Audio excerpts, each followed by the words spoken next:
ರಾಜ್ಯದಲ್ಲಿ ತೆರವುಗೊಂಡಿರ್ತಕ್ಕಂಥ ಸ್ಥಾನಗಳಿಗಾಗಿ ಉಪಚುನಾವಣೆಯ ಕಾವು ರಂಗೇರ್ತಾ ಇದೆ. ರಾಜ್ಯದಲ್ಲಿ ಕ್ಷಣ ಕ್ಷಣಕ್ಕೂ ಕೂಡ ಉಪಚುನಾವಣೆಯ ಕಾವು ಹೆಚ್ಚಾಗ್ತಾನೆ ಇದೆ. ಬಾಗಲಕೋಟೆ ಬೈ ಎಲೆಕ್ಷನ್ಗೆ ಕೇಸರಿ ಪಡೆ ಸಿದ್ಧತೆಯನ್ನು ನಡೆಸಿಕೊಂಡಿದೆ.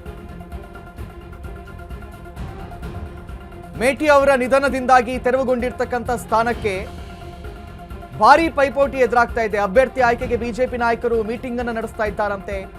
HY ಮೇಟಿ ನಿಧನದಿಂದ ತೆರವಾಗಿರ್ತಕ್ಕಂಥ ಕ್ಷೇತ್ರ ಇದಾಗಿತ್ತು. BSY ನೇತೃತ್ವದಲ್ಲಿ ಹೈ ವೋಲ್ಟೇಜ್ ಮೀಟಿಂಗ್ ಮಾಡಲಾಗ್ತಾ ಇದೆ. ರೇಸಲ್ಲಿ Veeranna Charantimath, PH Pujar, BJP ticket ನಿರೀಕ್ಷೆಯಲ್ಲಿರುವಂತಹ ಇಬ್ಬರು ನಾಯಕರು ಬಾಗಲಕೋಟೆ ಬಿಜೆಪಿ ಭಿನ್ನಾಭಿಪ್ರಾಯಕ್ಕೆ ಬ್ರೇಕ್ ಹಾಕುತ್ತಾ ನೋಡಬೇಕು. ಕೈ ಕ್ಷೇತ್ರ ವಶಕ್ಕೆ ಪಡೆದುಕೊಳ್ಳಲು ಬಿಜೆಪಿ ಯತ್ನವನ್ನ ಮಾಡ್ತಾ ಇದೆ ಅಂತೆ. ಒಮ್ಮತದ ಅಭ್ಯರ್ಥಿ ಆಯ್ಕೆಗೆ ಕೇಸರಿ ಪಡೆ ಕಸರತ್ತನ್ನ ಮಾಡ್ತಾ ಇದೆ. ಭಿನ್ನಾಭಿಪ್ರಾಯದಿಂದ ಪಕ್ಷ ಬಿಟ್ಟು ಹೋದವರಿಗೆ ಮಣೆ ಹಾಕಲಾಗ್ತಾ ಇದೆ.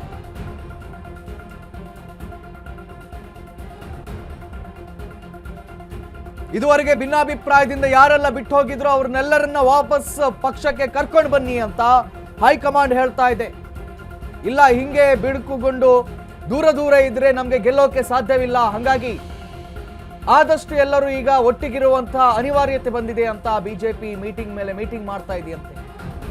SY ಮೇಟಿ ಅವರ ನಿಧನದಿಂದಾಗಿ ತೆರವುಗೊಂಡಿರ್ತಕ್ಕಂಥ ಆ ಕ್ಷೇತ್ರ, ಅದರಲ್ಲಿ ಇದೀಗ ಉಪಚುನಾವಣೆಯ ಕಾವು ದಿನದಿಂದ ದಿನಕ್ಕೆ ರಂಗೇರ್ತಾ ಇದೆ.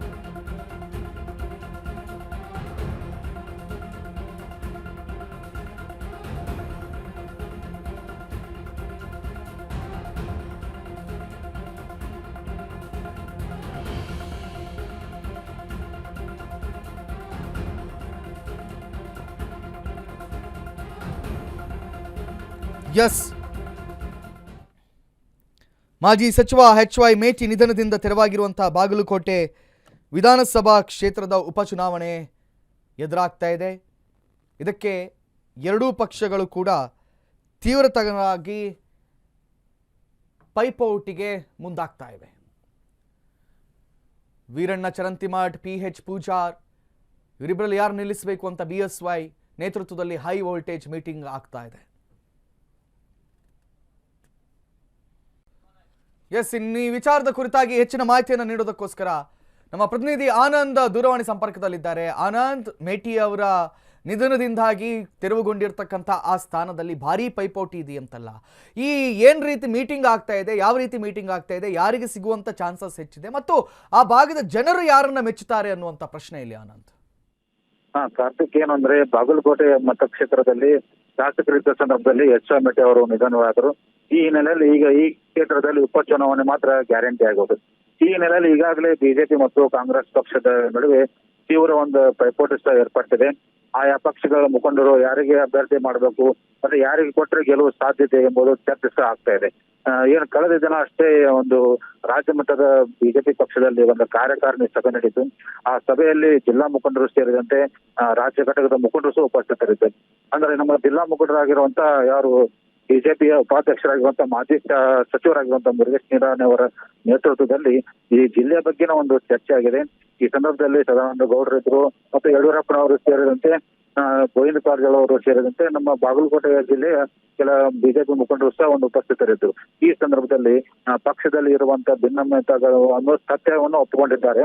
ಆ ಭಿನ್ನಮತವನ್ನು ಏನೋ ಒಂದು ಶಮನಗೊಳಿಸಿ ಮುಂಬರುವ ಚುನಾವಣೆಯಲ್ಲಿ ಎಲ್ಲರೂ ಒಗ್ಗಟ್ಟಾಗಿ ಪಕ್ಷ ಅಧಿಕಾರಕ್ಕೆ ತರುವ ನಿಟ್ಟಿನಲ್ಲಿ ಕೆಲಸ ಮಾಡಬೇಕು ಅನ್ನೋ ಉದ್ದೇಶದಿಂದ ಚರ್ಚೆ ಆಗಿದೆ. ಈ ನಿಟ್ಟಿನಲ್ಲಿ ಇಬ್ಬರು ಮುಖಂಡರಿಗೆ ಅಂದ್ರೆ ಇಲ್ಲಿ ಮಾಜಿ ಶಾಸಕರಾಗಿರುವಂತಹ ವೀರಣ್ಣ ಚರಂತಿಮಠ ಮತ್ತು ಈಗ ಪ್ರಸಕ್ತವಾಗಿ ವಿಧಾನಸಭೆ ಸದಸ್ಯರಾಗಿರುವಂತಹ PH ಪೂಜಾರ್ ಅವರ ನಡುವೆ ಭಿನ್ನಾಭಿಪ್ರಾಯ ಇತ್ತು. ಹೀಗಾಗಿ ಒಬ್ಬರ ನಡುವೆ ಒಂದು ಪೈಪೋಟಿ ಇತ್ತು. ಈಗ ಅದನ್ನು ಶಮನಗೊಳಿಸಿ ಯಾರು ಹೈಕಮಾಂಡ್ ಯಾರಿಗೆ ಅಭ್ಯರ್ಥಿ ಮಾಡುತ್ತದೆ ಅದಕ್ಕೆ ಎಲ್ಲರೂ ಒಗ್ಗಟ್ಟಾಗಿ ಇದನ್ನು ನಾವು ಏನೋ ಒಂದು ಗೆಲುವು ತರ ಮಾಡಬೇಕು, ಅಂದ್ರೆ ವಿಜಯ ಪತಾಕೆ ಹಾರಿಸಬೇಕು. ಈ ಮೂಲಕ ನಾವು ಕಾಂಗ್ರೆಸ್ ಪಕ್ಷಕ್ಕೆ ಅಥವಾ ಈಗಿನ ಸರ್ಕಾರಕ್ಕೆ ಒಂದು ತೀವ್ರ ಮುಜುಗರ ಆಗುವಂತೆ ಮಾಡಬೇಕು ಅಂತ ಏನೋ ಒಂದು ಸಭೆಯಲ್ಲಿ ಆಗಿದೆ. ಈ ಹಿನ್ನೆಲೆಯಲ್ಲಿ ಬಹುತೇಕವಾಗಿ ಮಾಜಿ ಶಾಸಕರಾಗಿರುವಂತಹ ವೀರಣ್ಣ ಚರಂತಿಮಠ ಅವರಿಗೆ ಪಕ್ಷದಿಂದ ಅಭ್ಯರ್ಥಿ ಘೋಷಿಸುವ ಸಾಧ್ಯತೆ ಇದೆ. ಹೀಗಾಗಿ ವಿಧಾನ ಪರಿಷತ್ತಿನ ಶಾಸಕರಾಗಿರುವಂತಹ PH ಪೂಜಾರ್ ಅವರನ್ನು ಕರೆಸಿ ಒಗ್ಗೂಡಿಸುವಂತ ತಂತ್ರ ಮಾಡಲಾಗಿದೆ. ಈ ಹಿಂದೆ ನಾವು ಏನು ಆಕ್ಟಿವ್ ನ್ಯೂಸ್ದಲ್ಲಿ ಈ ಬಗ್ಗೆ ಒಂದು ಸುದ್ದಿನೂ ಮಾಡಿದ್ವಿ. ಯಾಕಂದ್ರೆ ಬಿಜೆಪಿಯಲ್ಲಿ ಇರುವಂತಹ ಭಿನ್ನಮತ ಸ್ಫೋಟ ಅದು ಮತ್ತು ಶಾಸಕ ವೀರಣ್ಣ ಚರಂತಿಮಠ ಮತ್ತು PH ಪೂಜಾರ್ ಹೊಂದಾಣಿಕೆ ಆಗುತ್ತೆ ಎಂಬುವ ಬಗ್ಗೆ ನಾವು ಏನು ಅಶ್ವವೇಗದಲ್ಲಿ ನ್ಯೂಸ್ ಮಾಡಿದ ಹಿನ್ನೆಲೆಯಲ್ಲಿ ಬಿಜೆಪಿ ಪಕ್ಷದಲ್ಲಿ ಒಂದು ಸಂಚಲನ ಮೂಡಿಸಿದೆ. ಅದನ್ನು ಆ ವರದಿ ಹಿನ್ನೆಲೆ ಈಗ ಬಿಜೆಪಿ ಪಕ್ಷದ ಒಂದು ಸಭೆ ನಡೀತು. ಅದರ ಜೊತೆಗೆ ನಾಳೆ ಏನು ಬಾಗಲಕೋಟೆ ಲೋಕಸಭಾ ಬಾಗಲಕೋಟೆ ಮತಕ್ಷೇತ್ರಕ್ಕೆ ಏನು ವೀಕ್ಷಕರಾಗಿ ಮಾಜಿ ಮುಖ್ಯಮಂತ್ರಿ ಆಗಿರುವಂತಹ ಜಗದೀಶ್ ಶೆಟ್ಟಿ ಅವರು ಮತ್ತು ರವಿಕುಮಾರ್ ಅವರು ಆಗಮಿಸುತ್ತಿದ್ದಾರೆ. ಇಲ್ಲಿಯೂ ಆಗಮಿಸಿ ಅವರು ಪಕ್ಷದ ಕಾರ್ಯಕರ್ತರನ್ನು ಚರ್ಚೆ ಮಾಡಿ ಯಾರಿಗೆ ಕೊಟ್ಟರೆ ಸೂಕ್ತ, ಯಾರು ಗೆಲುವು ಆಗುತ್ತೆ ಅನ್ನೋ ಚರ್ಚೆ ನಡೆಯಲು ಸಹ ಮಾಜಿ ಮುಖ್ಯಮಂತ್ರಿ ಜಗದೀಶ್ ಶೆಟ್ಟರ್ ಅವರು ಆಗಮಿಸುತ್ತಿದ್ದಾರೆ. ಈ ಹಿನ್ನೆಲೆಯಲ್ಲಿ ಬಿಜೆಪಿ ಪಕ್ಷದಲ್ಲಿ ಮತ್ತಷ್ಟು ತೀವ್ರ ಒಂದು ಕುತೂಹಲ ಮೂಡಿಸಿದಂತಾಗಿದೆ ಕಾರ್ತಿಕ್. ಥ್ಯಾಂಕ್ ಯು ಆನಂದ್ ತಮ್ಮೆಲ್ಲ ಮಾಹಿತಿಗಳಿಗಾಗಿ.